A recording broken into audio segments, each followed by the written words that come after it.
भारत माता की भारत माता की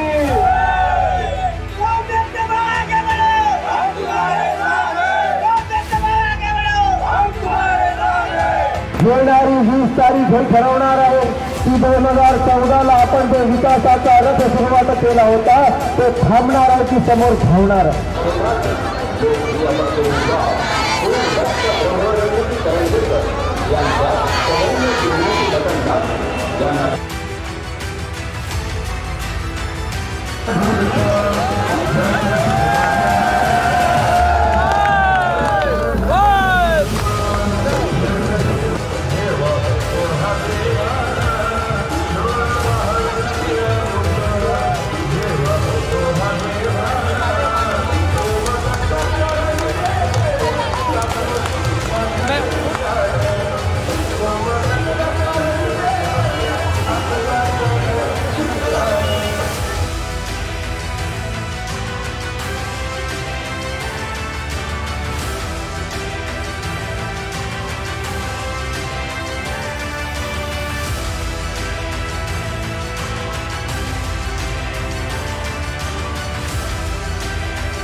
आज इथे प्रामुख्याने उपस्थित माजी आमदार बाळाभाऊ काशीवार, भारतीय जनता पक्षाचे सर्व सन्माननीय सदस्य पदाधिकारी, काँग्रेस व इतर पक्षाचे पण सर्व पदाधिकारी,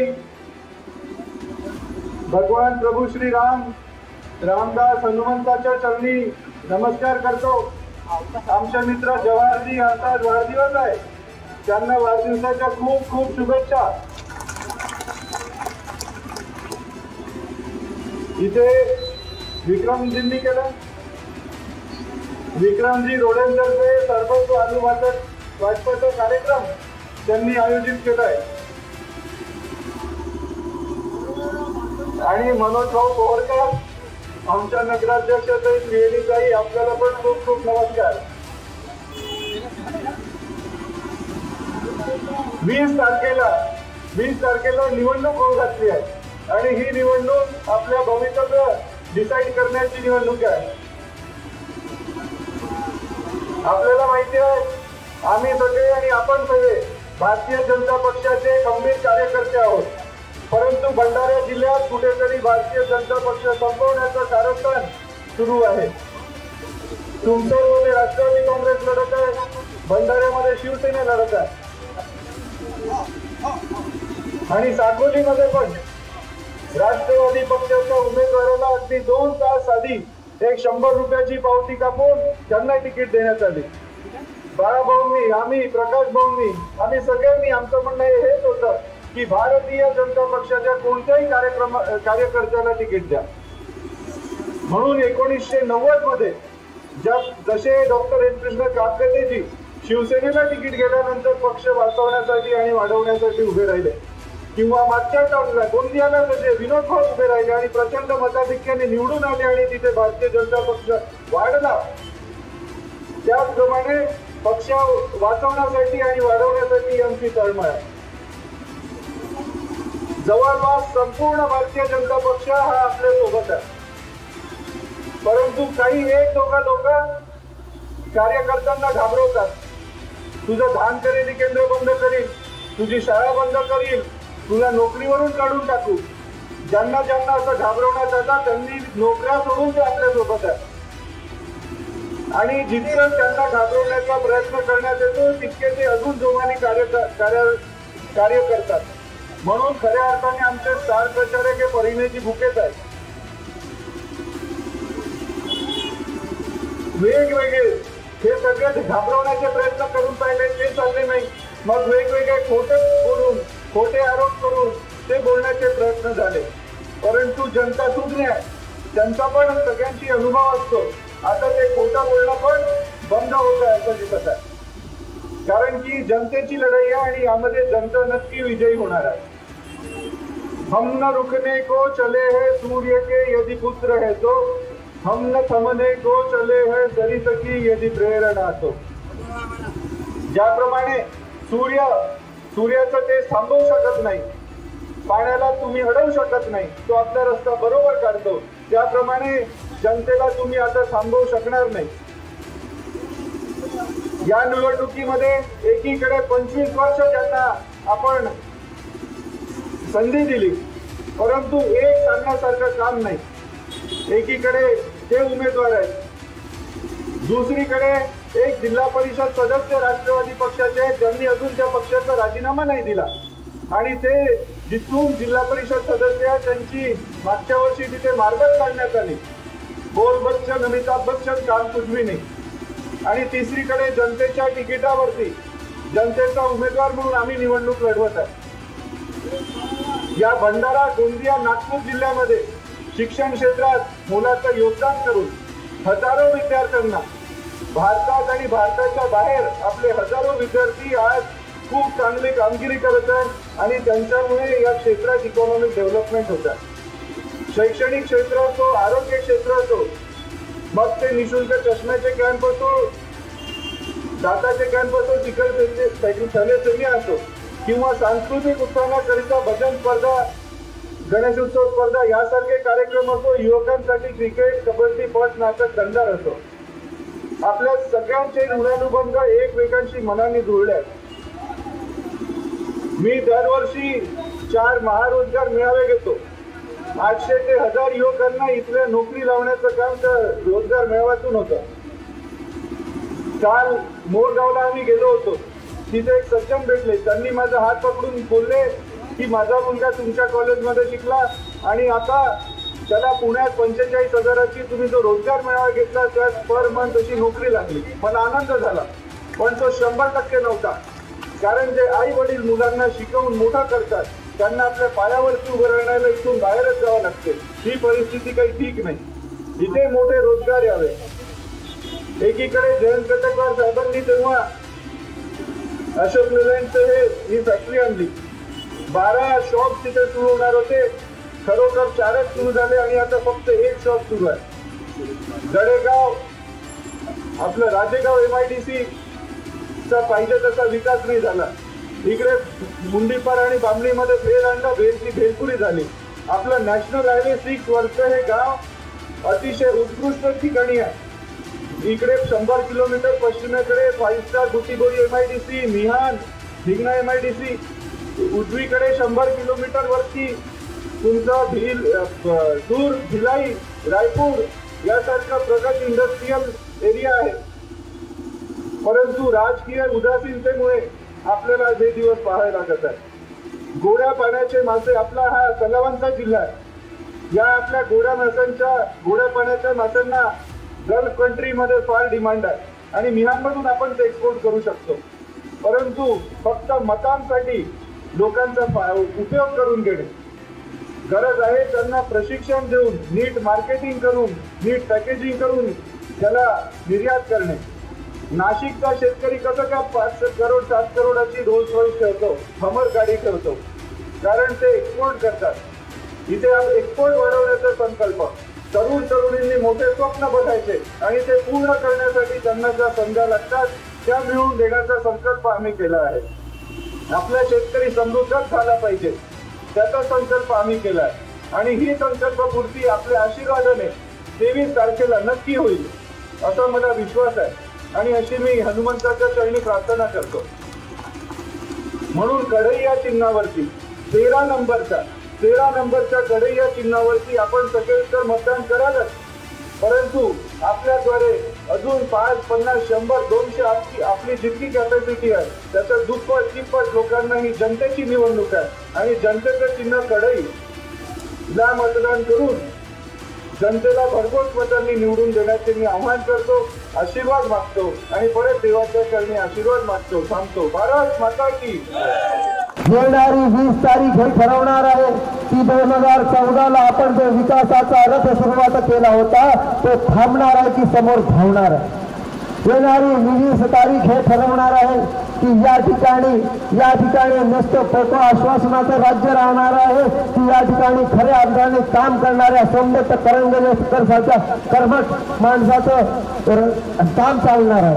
आणि माझी तुम्हाला या ठिकाणी विनंती करत असताना मी तुम्हाला सांगतो 2014 ते 2019 तुम्ही मला आशीर्वाद दिला आणि आशीर्वाद देत असताना तुम्ही माझ्या मागे खंबीरपणे उभे राहिले आणि त्यामुळे या ठिकाणी ज्या ठिकाणून ज्या रस्त्यातून आलो ज्या गावातून आपण आलो त्या ठिकाणचे सिमेंट रस्ते त्या ठिकाणचे हा जो रस्ता उभा आहे तो देखील आपल्या काळातला रस्ता आहे. आणि त्यामुळे एका अर्थाने माझं म्हणणं या भागातले जेवढे विकासाची कामं आहेत एका अर्थाने तुम्ही तयार केलेली आहे. कारण की या ठिकाणी 2014ला जर तुम्ही मला मतदान रूपी आशीर्वाद दिले नसते तर हे विकासात्मक काम आपण करू शकलो नसतो. म्हणून ह्याचे सगळे शिल्पकार तुम्ही मतदार बंधू आणि भगिनी आहात. म्हणून माझी विनंती तुम्हाला आहे की या ठिकाणी विकासासाठी काम करणाऱ्या विकासासाठी झटणाऱ्या रोजगारासाठी झटणाऱ्या युवकांना आपल्याला पाठिंबा देण्याची गरज आहे. आता आमच्यावर आरोप होऊन राहिले. आता एवढे ज्येष्ठ नेते आहेत ज्यांना आम्ही पिता सेवन मानतो ज्यांच्या पाया पडतो ते बाळा आशीर्वादला म्हणून राहिला की समदत्त करंजेकडून 2 कोटी रुपये घेतले आणि त्याचा प्रचार करून राहिला. या ठिकाणी आता ते काल परवा लागलेला सभा झाली होती म्हणे त्या ठिकाणी नागपूरचं पार्सल कमी असल्याचं भंडारा जिल्ह्याचा भाव माहीत नाही तो म्हणत होता म्हणे की माझी पिठेदरीला नाना पटोलेंनी सोबत मिटिंग झाली आणि त्या ठिकाणी मला 5 कोटी रुपयाची बिल झाली म्हणे. माझं त्यांना आव्हान आहे त्या 1.5 फुट्यालाही आव्हान आहे माझं त्या नागपूरच्या पार्सललाही आव्हान आहे आणि त्याला माझं हे आव्हान आहे की त्याच्याकडे ईडी आहे CBI आहे इन्कम टॅक्स आहे. त्यांनी माझ्या सगळ्या नातेवाईकांच्या घरी जावं पैसे काढून दाखवावे. एक जरी पैसा हरामाचा निघाला तर राजकारणातून मी संन्यास घेईन मित्रांनो. अशा प्रकारचे खोटे नाटे आरोप मागच्या काळामध्ये तेच भाषण करताना बोलले होते. काय बोलले होते की मागच्या वेळेस त्यांनी विड्रॉ केला यांचा धंदा पैसे कमवण्याचे कोण करंजेकर साहेबांनी ब्रह्मानंद करंजेकर साहेबांनी माझ्याकडून पैसे घेतले आणि विड्रॉल केला. अशा पद्धतीचे घाणेरडे खोटे आरोप करून या ठिकाणी इतक्या सज्जन माणसाला ज्यांनी स्वतःची जिंदगी या शिक्षण क्षेत्रासाठी खपवली अनेकांना मदत केली अनेकांच्या आर्थिक मदतीच्या अडचण दूर केली अशा एवढ्या आमच्या पित्या समान बापाला त्यांनी पैसे घेतल्याचा आरोप केला. त्याच्यात हिंमत असेल मी तिथून खुल्ला आव्हान करतो त्या 1.5 फुटामध्ये हिंमत असेल तर त्यांनी येऊन सांगावं आणि करून दाखवा आमचं आव्हान करतो. अशा पद्धतीने खोटं गलिच्छ राजकारण तुम्ही केलं. मी सुरुवातीलाच म्हटलं की खरी भारतीय जनता पार्टी आणि खऱ्या भारतीय जनता पार्टीचे उमेदवार सोमदत्त करंजेकर आहे आणि त्याच्यावरचं कारण सांगतो मी. आता तो सरळ आव्हान आहे आमची भारतीय जनता पार्टी देवेंद्र फडणवीस आणि चंद्रशेखर बावनकुळे यांनी त्या गोंदियाच्या प्रफुल्ल सेठच्या दरवाजात नेऊन विकली मित्रांनो. त्या गोंदियाच्या प्रफुल्ल सेठच्या दरवाजात नेऊन विकली 100 रुपयाची रात्रभरातून पावती काढली. राष्ट्रवादीमध्ये असलेला जिल्हा परिषद सदस्य त्याला रात्रभरातून तिकीट दिली आणि उमेदवारी दिली आणि या ठिकाणी उभं केलं. एका अर्थाने विचारांना तिलांजली देण्याचं काम केलं. मी तुम्हाला शब्दवार सांगतो या ठिकाणी शब्दवार सांगतो. मला जेव्हा एक कानात कुणकुण आली त्यावेळेस मी चंद्रशेखर बावनकुळे आणि देवेंद्र फडणवीस यांना खणकावून आले होते. साहेब भारतीय जनता पार्टीच्या कुठल्याही कार्यकर्त्याला तुम्ही तिकीट द्या तर त्याचं काम आम्ही इमानीद्वारे करू आणि आम्ही त्याला निवडून आणू. पण यांनी काय केलं यांनी रात्रभरातून राष्ट्रवादीच्या कार्यकर्त्याला तिकीट दिली आणि म्हणून हे आमच्या विचारांच्या विरुद्धचं बंड आहे. हो आम्ही बंड केलं आम्ही कबूल करतो. पण आमच्या जेव्हा आमच्या विचारांना तिलांजली दिली गेली तर तिलांजली गेल्यामुळे आम्ही हे बंद केलं.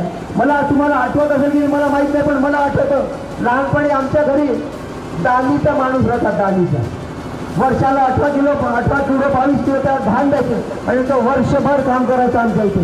देवेंद्र फडणवीसांना काय वाटतं त्या चंद्रशेखर बावनकुळेला काय वाटतं आम्ही काय त्याच्या दानीचे नौकर आहोत. या ठिकाणी 30 वर्षापासून भारतीय जनता पार्टीचे घराघरात विचार पोहोचवले आम्ही आणि तुम्ही काही करा आणि आम्ही ऐकून घेऊ हे होणार नाही. त्याच्यामुळे राजकारण मर्दाचं असते, त्याच्यामुळे आम्ही हा उठाव केलाय, बंद केलाय. आणि म्हणून माझी तुम्हाला विनंती आहे. आणि तुम्हाला एक सांगतो, या ठिकाणी जो कोकोंबा घेऊन उभा आहे, कोकोंब्याचं स्टिकर काढा तुम्ही, आतमध्ये घड्याळ दिसणार आहे.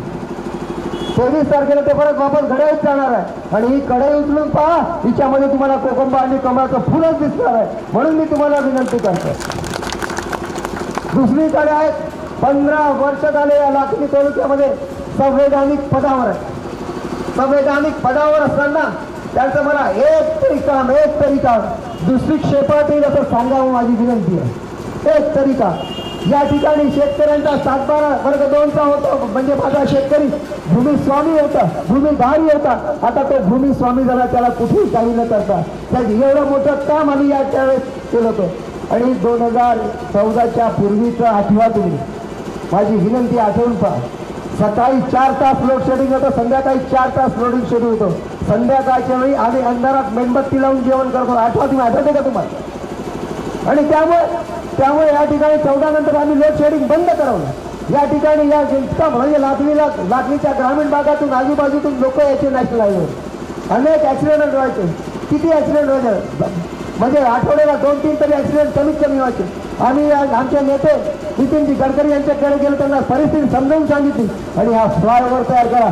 आता लाखनीमध्ये ऍक्सिडेंटचं प्रमाण कमी झालं हे कबूल केलं पाहिजे आपण. आणि अशा पद्धतीने विकासाची कामं करत असताना ITI बिल्डिंग त्या सेवक मागाच्या त्या खोपडीत गोडाऊन मध्ये परत होती. ITIची बिल्डिंग आम्ही जाऊन आणली, तिला तिची जागा दिली आणि त्याच्यावर आता ITIची भव्य बिल्डिंग आम्ही मित्रांनो. असं एखादं तरी नोटिसेबल काम त्या 15 वर्ष 2 वेळा आमदार 1 वेळा खासदार झाले आपल्या भागात, त्याचं एखादं असं नोटिसेबल काम सांगा. आणि तुम्हाला सांगतो 2019 मध्ये जेव्हा सत्तेवर आले, विधानसभेचे अध्यक्ष झाले, त्यावेळेस मला त्यांचं भाषण होते. मला त्यावेळेस त्यांचं भाषण होतं. ते म्हणाले आता मला काही कोणाची गरज नाही, मी सरळ आदेश काढतो सरळ. आणि कारण मी जेव्हा सभागृहात जातो तेव्हा या राज्याचा मुख्यमंत्री माझ्यासाठी उभा राहतो, असं ते त्यावेळेस बोलले होते. मग 2019ला आपल्याला 700 रुपये बोनस मिळाला, बरोबर आहे? 700 रुपये 350 2 हप्त्यामध्ये. दुसऱ्या वर्षी मिळाला का? मग एकीकडे माझ्या शेतकऱ्याला 700 रुपये प्रति क्विंटल 50 क्विंटलच्या आतमध्ये, म्हणजे 7-5 35,000 रुपये माझ्या शेतकऱ्याला मिळाले नाही. 35,000 रुपये माझ्या शेतकऱ्याच्या खिशात जायला पाहिजे, त्याच्या खात्यात जायला होते, ते गेले नाही. आणि हे जिकडे तुम्ही म्हणता की मी आता महाराष्ट्राचा सर्वसर्वी झालो, अध्यक्ष झालो, मुख्यमंत्री माझ्यासाठी उभा राहतो, त्यावेळेस तुम्हाला फक्त आदेश काढायचे होते. तर काय माझ्या शेतकऱ्याला 35,000 रुपये मिळाले नाही, त्यावेळेस तुमच्या तेलाची शाही संपली होती. हे विचारण्याची गरज आहे, आपल्याला विचारण्याची गरज आहे. आणि आता तुम्हाला येणार आहे तो कोकोंबेवाला, ओरिजिनल गडीचा कोकोंबेवाला येणार आहे, सांगणार आहे तुम्ही जर युतीला मतदान केलं नाही तर लाडक्या बहिणींचे पैसे बंद होतील. माझ्या शेतकऱ्यांना शून्याचं जे बिल आलंय ते पैशाचं येईल. मी तुम्हाला या ठिकाणी शब्द देतो, अभिवचन देतो. माझा लहान भाऊ सोमदत्त करंदेकर माझ्या लाडक्या बहिणीचे पैसे बंद तर होऊ देणारच नाही, त्याच्यात वाढ करण्याचं काम करेल. आणि ज्या लोकहिताच्या योजना आहेत, ज्या लोकहिताच्या योजना आहेत, त्या सगळ्या लोकहिताच्या योजनांच्या पाठीमागे खंबीरपणे उभा राहील. या ठिकाणी तुम्हाला सांगतो 2014 ते 19 दरवर्षी आम्ही प्रत्येक वर्षी तुम्हाला बोनस देण्याचं काम केलं. आणि शेंद्रीवाफ्याच्या सभेमध्ये त्यावेळेचे तत्कालीन मुख्यमंत्री आले होते, त्यांना आम्ही ठणकून सांगितलं की आता हे 300 रुपयांनी आम्हाला चालणार नाही, आम्हाला कमीत कमी 500 रुपये बोनस पाहिजे. त्यावेळेस आम्ही 500 रुपये बोनस करून घेतलं होतं मित्रांनो. या ठिकाणी जवळपास 25 वर्ष झाले विरोधी पक्षाचे उमेदवार जे आहेत, जे सांगतात आता नवीन नवटंकी. मागच्या वेळेस काय झालं, मागच्या वेळेस गोळी कानाजवळून गेली. कशी गेली? मागच्या वेळेस तुम्हाला आठवत असेल, मारापिटीचा बनाव झाला आणि साकोलीच्या सभेत रडून या ठिकाणी निवडून आले फक्त 6,000. आणि आता नवीन फॉर्म्युला चालू केला. काय फॉर्म्युला? तुम्हाला सांगतो, शब्द वेगळे असतील पण आशय एकच आहे. तुमचा पोरगा, तुमचा भाऊ, आता याला या महाराष्ट्राची खूप मोठी जबाबदारी मिळणार आहे.